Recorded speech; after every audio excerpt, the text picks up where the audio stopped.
Let's travel back to ancient Assyria, the heart of Mesopotamia, around 1076 BCE. This was a land of mighty rivers, bustling cities, and towering ziggurats, where the pulse of civilization beat strong and steady. The Assyrians were known for their ambition and their relentless drive to expand their empire, but beneath the surface, their society was a web of secrets, whispers, and watchful eyes. This was a world built on power, order, and fear, where information was as valuable as gold. Every scrap of knowledge, every rumor could tip the balance of power.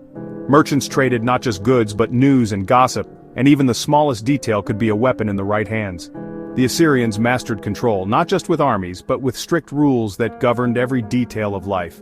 Their rulers understood that true power came from knowing what others did not, and from making sure that secrets stayed hidden. A careless word could topple a general, ruin a merchant, or threaten the king. The stakes were high, and everyone knew that a single slip of the tongue could have devastating consequences. In cities like Ashur, privacy was rare. The city was a maze of narrow alleys and tightly packed homes, where neighbors lived almost on top of each other. Homes were packed close and secrets were hard to keep. Thin walls and open courtyards meant that conversations could drift from one household to the next, whether you wanted them to or not. A whispered business deal or a private complaint could easily be overheard. In such a world, trust was precious, and suspicion was everywhere. The Assyrian legal system was designed to crush this threat with brutal efficiency. Laws were harsh and punishments were severe, all to ensure that the social order remained unbroken. Their obsession with secrecy wasn't just paranoia, it was survival. In a society where enemies could be anywhere and alliances shifted like desert sands, keeping secrets was a matter of life and death. The king stood at the top, with nobles, priests, merchants, and slaves below, each fiercely protected by law. The hierarchy was rigid, and every class had its own secrets to guard. A single rumor could spark rebellion or destroy a noble house. News traveled fast, and the consequences of a loose tongue could ripple through the city like wildfire. Eavesdroppers weren't just nosy, they were seen as threats to the entire social order. Spies and informants lurked in the shadows, always listening, always watching. How do we know? Archaeologists have found cuneiform tablets, the Middle Assyrian laws. These ancient records give us a window into the fears and priorities of the Assyrian people. These clay records reveal what the Assyrians valued and feared. They show us a society obsessed with control, order, and the dangers of loose talk. The laws cover everything from property disputes to theft, and crucially, eavesdropping. Even the act of listening in on a conversation could bring the full weight of the law crashing down. The rules about eavesdropping show just how far the Assyrians would go to protect their secrets. They believed that unchecked gossip could unravel the very fabric of their society. For them, justice was swift, brutal, and permanent. Punishments ranged from heavy fines to exile and sometimes even death, all to send a clear message: secrets were sacred. The legal code wasn't just about punishment, it was about keeping the social machine running. Order and stability depended on everyone knowing their place and keeping their mouths shut. Every law was a tool to maintain the hierarchy and keep information tightly controlled. The king and his officials used these rules to keep the wheels of power turning smoothly. In Assyria, the wrong secret in the wrong ears could cost you everything. The fear of being overheard shaped daily life, from the palace to the poorest home. And the price for listening? It was unforgettable. In a world where silence was safety, the Assyrians learned that sometimes the most dangerous thing you could do was simply to listen. In Assyria, a civilization renowned for its strict laws and rigid social structure, every action was watched, and every word could carry weighty consequences.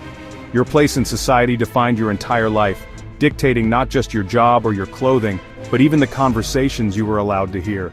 Eavesdropping was dangerous because it threatened to blur the lines between classes, undermining the delicate balance that kept the powerful in control. The law we're focusing on targets a slave woman, someone at the very bottom, living in the homes of the powerful, yet always within earshot of their secrets. Slaves had access to the most private conversations, making them potential sources of chaos, whether intentionally or by accident. A secret overheard by a slave could be sold, spread, or used for blackmail, threatening the stability of entire households or even the state. The punishment was harsh to terrify not just the offender, but all who might consider listening in, serving as a public warning to everyone. Imagine a merchant's trade secret or a noble's family scandal. If leaked, it could destroy reputations and fortunes, unraveling years of careful planning. The law's severity was a warning: do not cross the invisible boundary between classes or risk everything you have. The elite's private lives were sacred, and the penalty for intrusion was designed to be unforgettable, echoing through the halls as a lesson to all. The message was clear: your ears are not your own when you serve the powerful, and silence was the only true protection. The law was about more than punishment. It was about keeping the social order intact through fear, ensuring that secrets stayed where they belonged, and that the hierarchy remained unchallenged. Let's look at the actual law, Middle Assyrian Law 40, found on clay tablets in Ashur. It describes what happens if a slave woman is caught secretly listening to private conversations in her master's house. The law is precise. It punishes intentional, not accidental, eavesdropping. The home was a sanctuary, and any breach by a subordinate was a grave offense. The master, or belsu, was both accuser and judge. The slave woman had no defense. Her fate was in her master's hands. The law didn't just punish the slave, it compelled the master to act. If the master failed to enforce the punishment, he too faced consequences.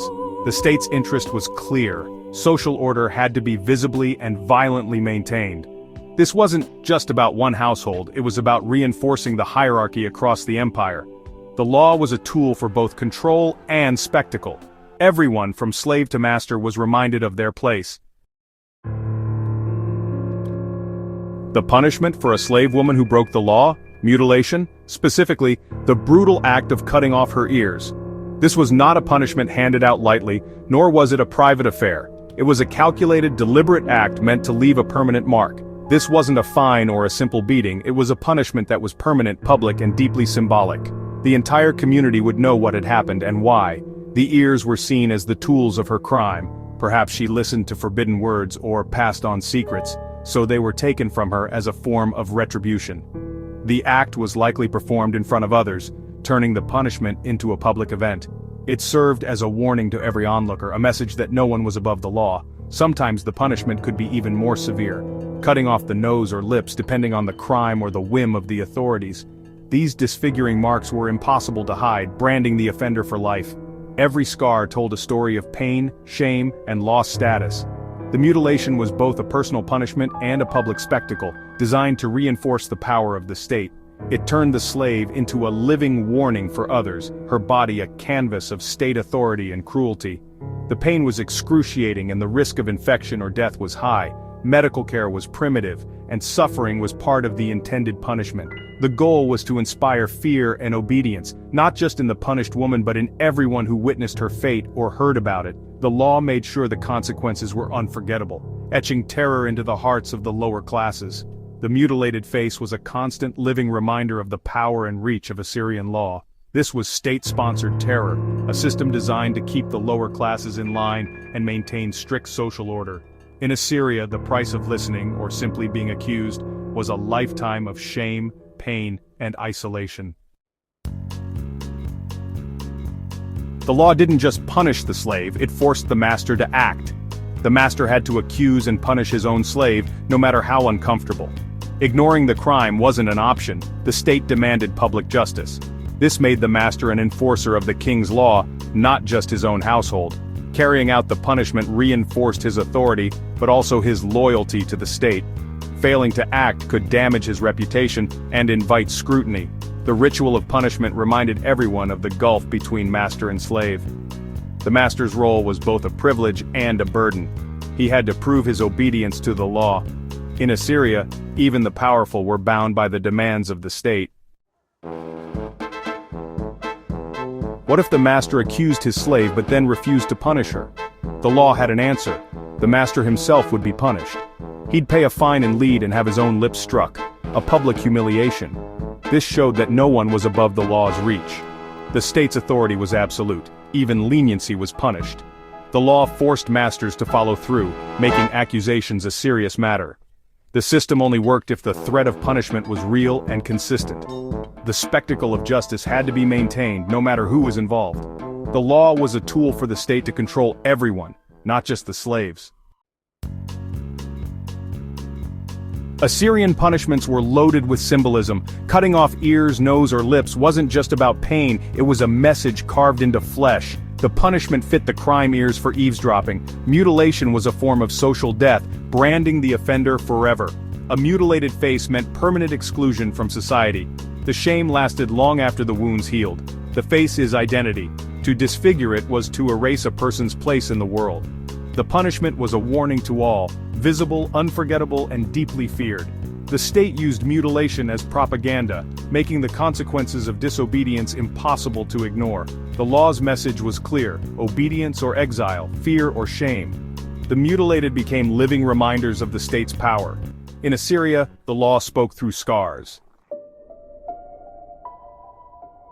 These laws reveal a society obsessed with order and control.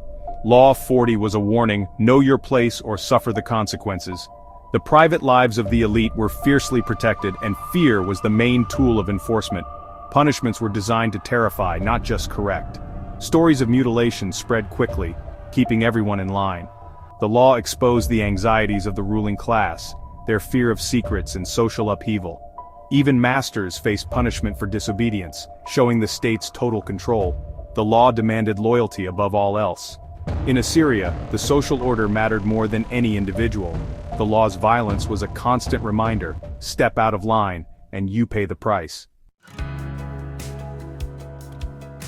Looking back, these laws seem brutal and alien, but they reveal timeless struggles over power, control, and information. The Assyrians' fear of secrets isn't so different from modern anxieties about privacy and surveillance. Their laws show how societies use legal systems to enforce their deepest values. For Assyria, that meant order and hierarchy, at any cost. The story of the eavesdropping slave reminds us how far we've come in valuing individual rights. It's a stark contrast to our ideals of justice and equality. These ancient codes force us to question what our own laws protect. The Assyrian world was sophisticated, but also savage, built on fear and control. Their laws, baked into clay, still warn us about the dangers of unchecked power and the high price of listening.